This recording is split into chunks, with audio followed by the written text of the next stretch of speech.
नमस्कार मित्रांनो, श्रद्धा सत्संग या यूट्यूब चॅनलमध्ये मी सुनील तुम्हा सगळ्यांचं स्वागत करतो. चला तर मग गुरुपौर्णिमा विशेष या कार्यक्रमामध्ये आज आपण कथेला सुरुवात करूया. मित्रांनो, शिक्षा दोन प्रकारच्या असतात. एक जी शरीराला वेदना देते आणि दुसरी जी आत्म्याला जागृत करते. आजची कथा अशाच एका चोराची आहे, ज्याला स्वामी समर्थांनी तुरुंगात नाही तर स्वतःच्या अंतरात्म्यासमोर उभं केलं. अक्कलकोटच्या जवळच्या एका गावात रघु नावाचा तरुण राहत होता. लहानपणीच त्याचे आई वडील गेले. गरिबी, भूक आणि वाईट संगती यांनी त्याला चोरीच्या मार्गावर नेलं. सुरुवातीला तो भाकरी चोरायचा, नंतर पैसे आणि हळूहळू तो दागिनेही चोरू लागला. गावात त्याची दहशत निर्माण झाली होती. लोक रात्री दारे बंद करून झोपायचे. रघु मात्र अभिमानाने म्हणायचा, माझ्यापेक्षा हुशार चोर या गावात नाहीच. एके दिवशी त्याच्या कानावर बातमी आली, स्वामी समर्थ अक्कलकोटमध्ये आहेत.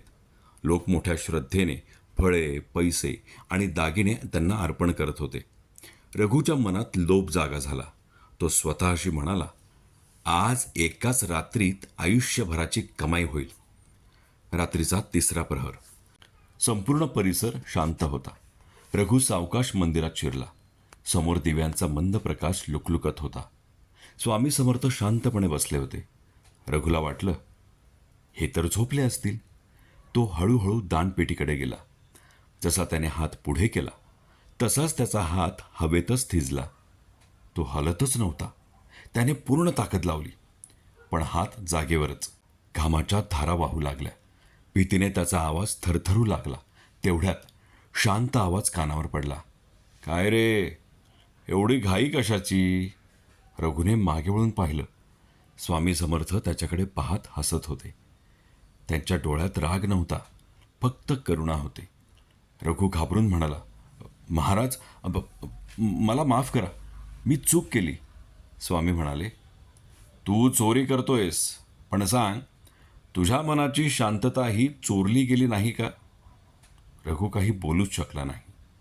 त्याच्या डोळ्यात पाणी आलं.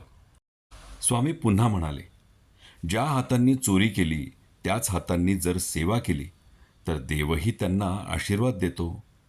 क्षणात रघुचा हात मोकळा झाला. तो स्वामींच्या चरणी कोसळला. मोठ्याने रडत म्हणाला, माझ्यासारख्या पाप्याला क्षमा मिळेल का स्वामी? स्वामी म्हणाले, पापापेक्षा पश्चाताप मोठा असतो. दुसऱ्या दिवशी सकाळी संपूर्ण गाव जमलं. लोकांना वाटलं, आज रघुला कठोर शिक्षा होईलच. पण स्वामी म्हणाले, याला शिक्षा मी देणार नाही. याची शिक्षा याचं बदललेलं जीवन असेल. सर्वजण आश्चर्यचकित झाले. रघुने त्या दिवसापासून चोरी कायमची सोडली. ज्यांच्याकडून चोरी केली होती त्यांच्याकडे जाऊन माफी मागितली. ज्यांचं सामान शक्य होतं ते परत केलं.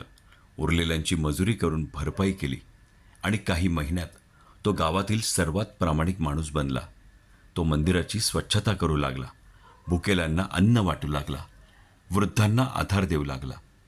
आणि त्यावेळेस लोक म्हणू लागले, हा तोच रघु आहे का? एक दिवस एका लहान मुलाने त्याला विचारलं, काका, तुम्ही चोरी का सोडली? रघु हसला. त्याच्या डोळ्यात स्वामींची आठवण चमकली.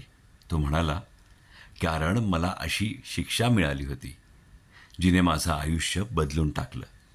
तो पुन्हा अक्कलकोटला गेला. स्वामींच्या चरणी नमस्कार करून म्हणाला, महाराज, तुम्ही मला तुरुंगात पाठवलं नाही का? स्वामी समर्थ मंद स्मित करून म्हणाले, तुरुंग शरीराला कैद करतो, पण प्रेम आणि क्षमा आत्म्याला मुक्त करतात. रघुच्या डोळ्यातून अश्रू वाहू लागले. त्याने हात जोडले.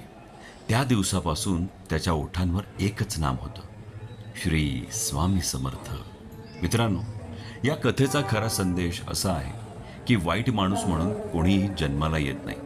चुका प्रत्येकाकडून होतात, पण त्या चुका मान्य करून स्वतःला बदलणारा माणूस देवालाही प्रिय असतो. स्वामी समर्थांनी शिक्षा दिली, पण ती सुडाची नव्हती, ती होती आत्मजागृतीची. लक्षात ठेवा, क्षमेमध्ये परिवर्तनाची शक्ती असते आणि सदाचारात खऱ्या भक्तीचा मार्ग. चला, शेवटी सर्वजण एकत्र स्वामींचे नामस्मरण करूया. श्री स्वामी समर्थ, श्री स्वामी समर्थ, श्री स्वामी समर्थ, श्री स्वामी समर्थ. श्री स्वामी समर्थ. श्री स्वामी समर्थ. श्री स्वामी समर्थ.